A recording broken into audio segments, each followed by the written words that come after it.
Soki Moïse Mbiye azaki na infraction angati kala. Soki réellement ka violaki viol angati kala. Mais soki Moïse Mbiye batiki ya kende, on a tout vu non? To koti to moni ba osem za bon to bima mais soki Moïse Mbiye violaki angati kala. Soki yezaki minete balinga Moïse Mbiye angati kala. Jamais. Te kopelali. Elalinde. Kopelali que va retrouver na moi mon coussé entre moi si na mobali ba soigner la miable. Et là les kamia ils a acquittement et Moïse Mbiye parce que va retrouver ba fête.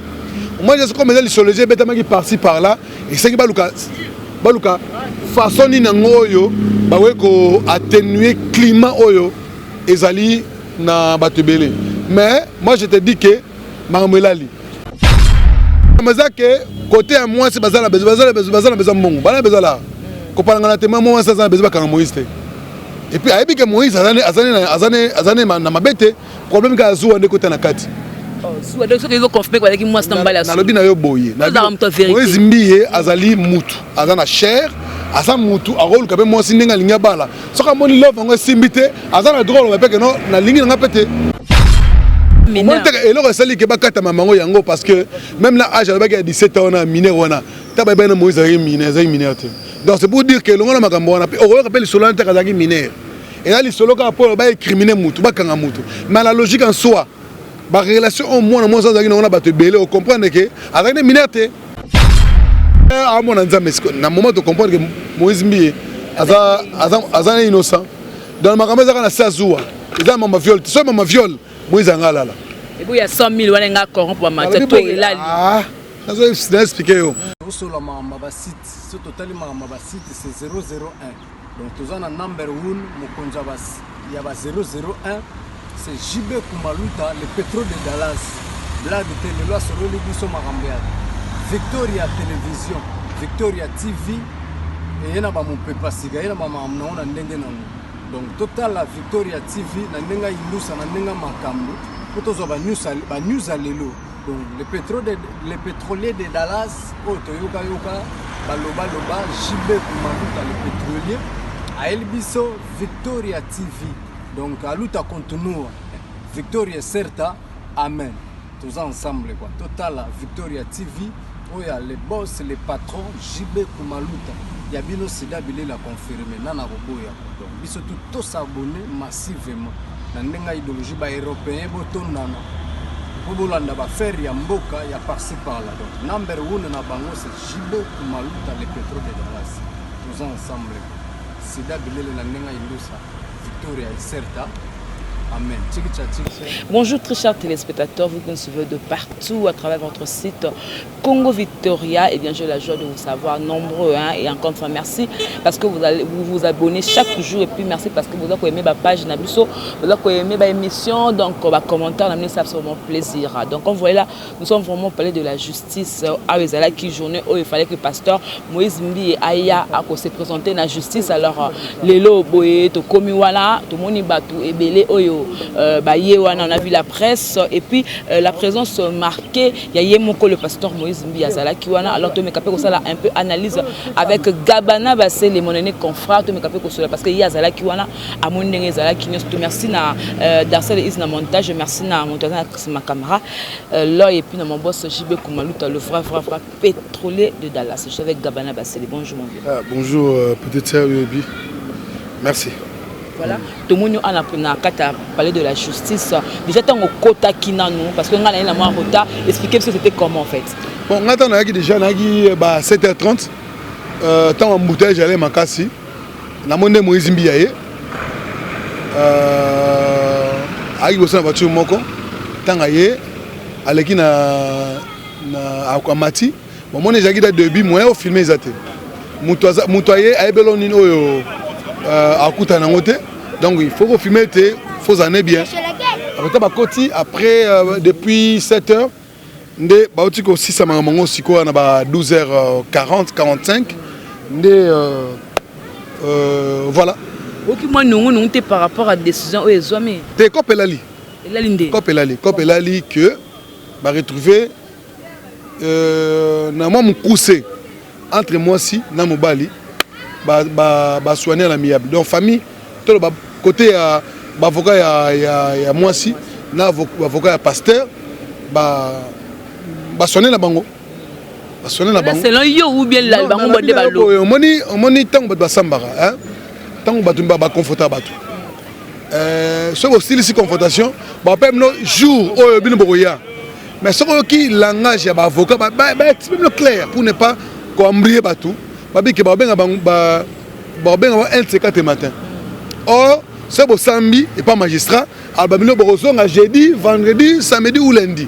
Mais ba pesi bango jour ba écoute jour ba benga bango te, ba benga bango. Hein? Ba benga on va vous appeler. Vous comprenez? Donc, et là, il y a acquittement, et moi, parce qu'il va retrouver ma fête. Moi, je sais comme les isologies, qui par-ci par-là, et c'est qui va façon de atténuer le climat, et zali na batebele.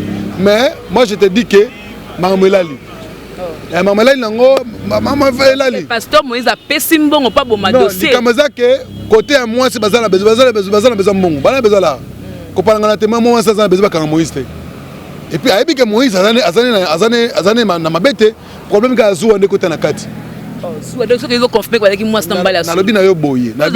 Moïse Mbiye, Azali Moutou, Azana Cher, Azan Moutou, Arol, Kabé, moi, Singa, Lignabala. Ce que mon love, on va s'imiter, Azana drôle, mais que non, la ligne n'a pas été.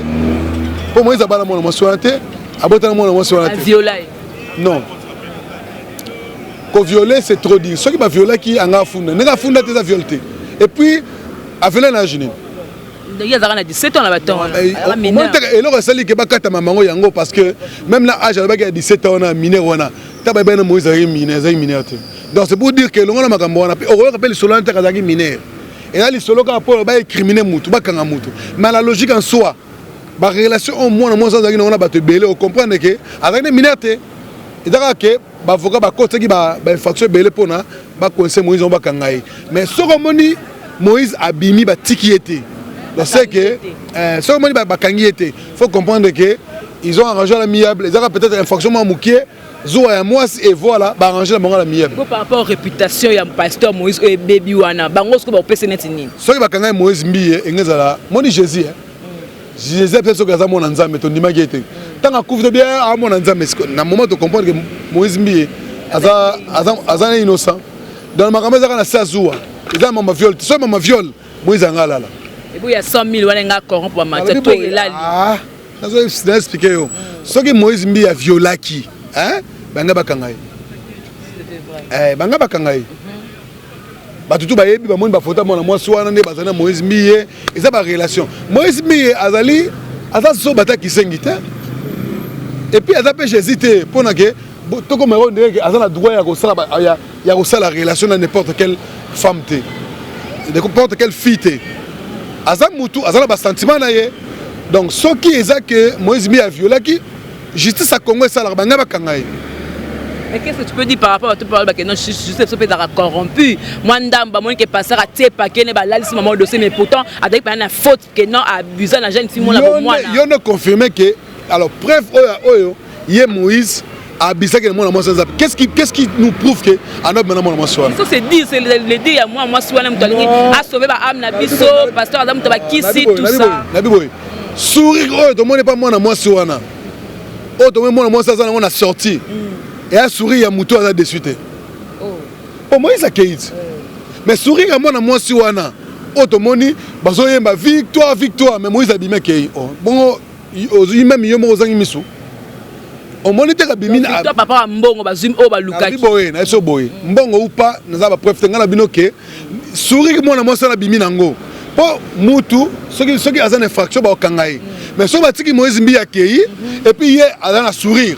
Donc yeba ke infraction zate et puis à comprendre que l'on a l'occasion ce qui Moïse Mbiye azaki na infraction angatika là ce qui réellement a violé qui viol angatika là mais ce qui Moïse Mbiye batiki ya kende on a tout vu non to côté to moni ba senza ba to bima mais soki Moïse Mbi a violé qui anga tikala soki yezaki minute balingana Moïse Mbi anga tikala même le papa aussi Ardo le ban avec beaucoup d'enthousiasme na boye na lobino ke infraction ezate ba établi ba infraction te na minute Moïse Mbi ba extrêmement confrontation soki ezaki une infraction ba nga bakangaye soki moni batiki ye c'est que ba trouver infraction ezate est-ce que c'est important Moïse Mbi à côté de prison ça y est on a ma viol bazaki bono ko zela kangaye ke bato ba noko zela ngona tu abiso que non aya pena bo juste ça là par rapport à réputation mais bima que non à ça qu'on peut ya solo bon ils a rumeur et bima qui bon moi je pense que rumeur peut biso to ngozo on peut en considération moi la vérité est têtue Moïse Mbi sera violé qui anga tikala ne mo la bimi boy infraction de terre moi na nzamba innocenté voilà a mo ça nzamba ti ouais il faut nzamba ti izaka ba dimsu ba mona ko ba critiquer mais bon ngana lobi o ngana moni o ngana uti kuna ngana moni infraction exacte ba ko ki ba kotabi ba infraction te donc c'est un peu ça. Mais est-ce que tu es aussi un homme de Dieu comme le pasteur Moïse Mbi? Pourquoi ne pas seulement qu'on soit fiancé, mais représenter une église qui a déjà boninga ligne déjà lien de bikeda ba mazuwa na kat c'est que a comme sous na moi sous ko tambola tambola baso monte quelque part mito sambela kuna monte que y a peu bien par rapport il y a dignité ou alors qui musali ya nzambe. Bon soit pas moi comment ça pasteur Moïse Mbi ke luka. Comment ça passer Moïse Mbi? On doit insister avant pourquoi? On doit insister à luka moi si. Il y a le bail que akobala soki nzambe alobeli. Nzambe alobeli ta obala pour ani. Soki o monique pour ça petit toko luka passer Moïse Mbi yako mbali na yo bali yo. Parce que pour ça le maman libala. Parce que ndenga za bonga zukambe kizi munene bongo. Ba pasteur rebelle oya sima na bazo bala bala ta yo. Jésus azalaka na moi cité. Tia kufi. Oui moi ça Jésus comment nani? J'étais à moto, j'étais à esprit, non?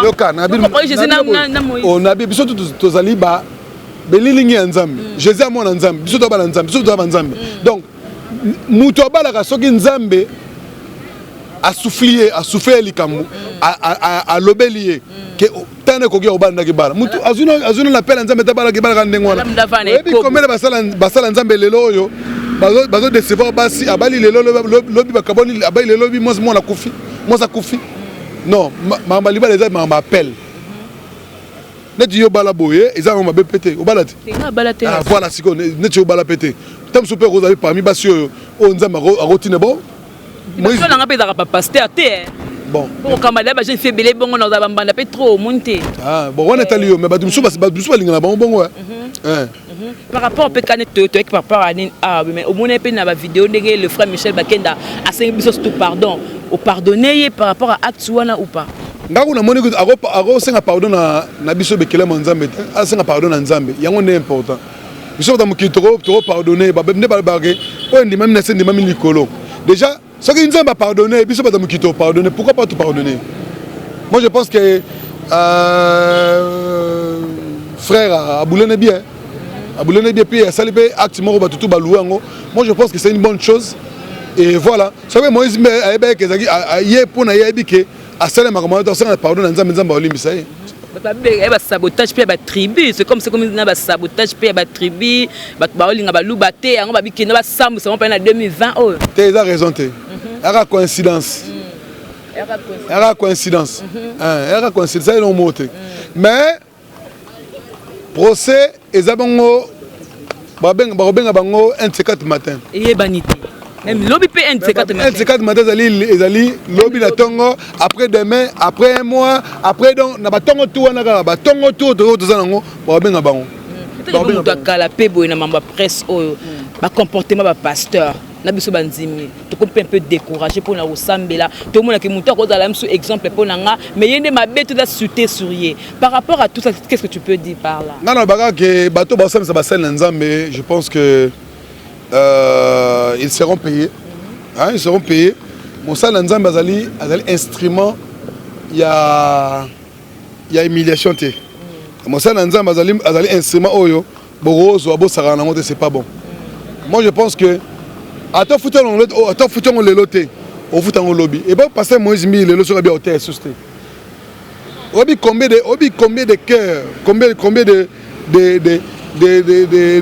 bassins Nzambe oyo. Oyo comment on s'embellera pour la musique à Moïse Mbi pour la matière Moïse Mbi. Moi je pense que eza biloko mosusu fo tozonga bato. Et puis na basala nzambe oyo bazoko utiliser église lokola machine ya ko usaka bandimi église vraiment eza bien te. Donc na ba oyo ba comment utiliser basala nzambe pona ko kwesa bango eza malamu te. Na basala nzambe pe oyo musala bango ezali pona ko usaka bandimi église eza malamu te. Mais peut-être la guerre entre bango et pas pasteur pour le makambo eza mutu mo za sima pe. Là ça reste à vérifier. Là, ça reste à vérifier. Franchement, ça reste à vérifier. Pour nous, on a pas preuve que bazana ba guerre na bango. On a la preuve de. Mais ça me la kuna place tebete. Oui, ça me l'église. On met là la vérité là quand tu as passé Moïse Mbie. Passer pas France ça. Et pas France à longa là. À longa point. Et ça même na bango yana pasteur na côté de. Na côté de. À ça la église. À ça l'église là. Na 5e. 7e. 7e. Parce que yena pasteur Benjamin bana sima makambo nyoso. Nani? Pasteur et pas France na pasteur Benjamin bana sima makambo nyoso ba déstabiliser. C'est que tous yango. Quoi tu dans la carte tu peux information sur. Yo ça pena moi na parler. Bon, ngai na ndenge na yebeli ba makambo na bango nga te raté. La caméra te nga te raté pour na ba fi nga te pour nous répondre mutu. Donc on a animé aussi une interview parce que na répondre mutu. Hein? Voilà. Donc c'est pour dire quoi? Parce que par phrase ça makambo na ye, Moïse makambo na ye donc plus tard, so mais moi je ne pense pas que ça y est. Voilà un dernier mot par rapport à Marambo Toto les Canadiens. Qu'est-ce que tu peux dire par rapport à la conclusion quoi? Bon, la conclusion, ils ont passé. Beaucoup sont appelés mais peu sont élus. Voilà. Dernier mot, on a beaucoup sont appelés mais peu. On voit qu'il y a faux pasteur. Faux pasteur, bazo utiliser bandimi église songolo pour nous déstabiliser pasteur église songolo. Voilà. Peut-être que moi nanda que tu comprends le langage na yo, ba peut-être soit comprendre place ni posal. Peut-être que moi nanda. Ngana pesa nzambe. Te moi nanda ku ya une cité Bethel. Moi nanda ku. Et autant moi la cité Bethel comprendre que non, ah dans le bon c'est que dans bâtiment bazo ba descendre. Ngana moi nzambe, na moi la cité Bethel, na moi nzambe. Na kena ndeko prier ku na église wana. Mais na moi nzambe, na moi na Moïse, na moi nzambe. Voilà. Parce qu'on est celle beaucoup bah so continuer. J'aime mon pasteur, je resterai toujours fidèle à mon église. Voilà, merci beaucoup. Là, c'était avec mon aîné Gabana Bassele, il y a le moi vérité. Donc, c'était vraiment bien. Tout mes capés au Solango. Donc, biso to la cité d'été, c'est-à-dire jeudi intercession au Zawana, mercredi pena prière, vendredi ba réunion to ba jeunesse, tout est normal.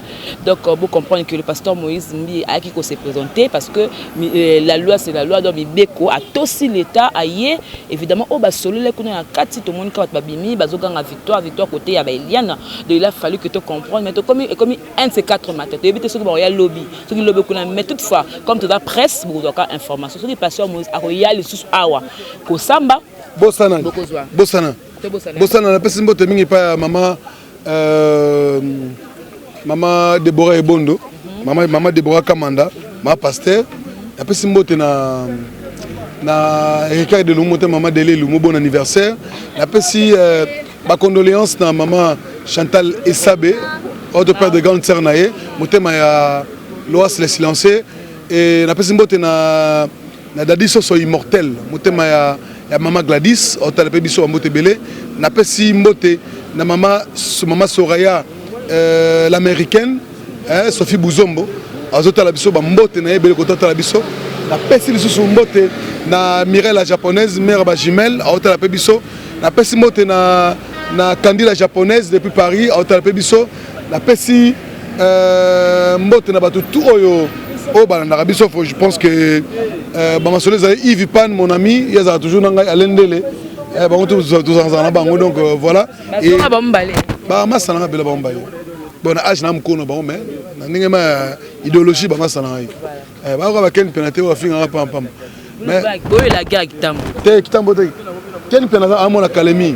Ana ki mukolo ngana ne grandi la kitambo to ne mote ma petit na ngai voilà merci beaucoup te moi la calamité ayakoya donc non mi calamité ngo suyo ayakoya oui ayakoya abota na kitambo ta abota na kitambo te ouais Voilà, donc tout est bien qui finit bien. C'est avec Gabana Bassele.